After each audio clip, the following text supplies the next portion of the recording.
தக்காளி நல்லா வதங்கிடுச்சு.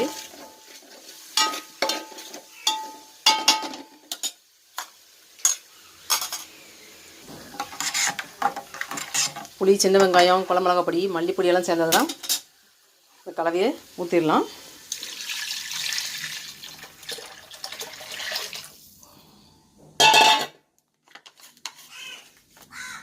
கல்லுப்பு, ஏற்கனவே தக்காளி வதக்கும்போது கொஞ்சம் உப்பு போட்டேன்.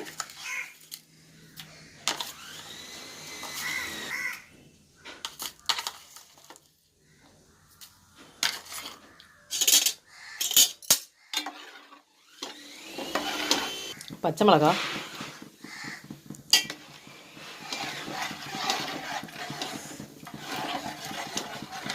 பாறை மீன் தலைக்கறி, பாறை மீன் தலைக்குழம்பு சொல்லலாம்.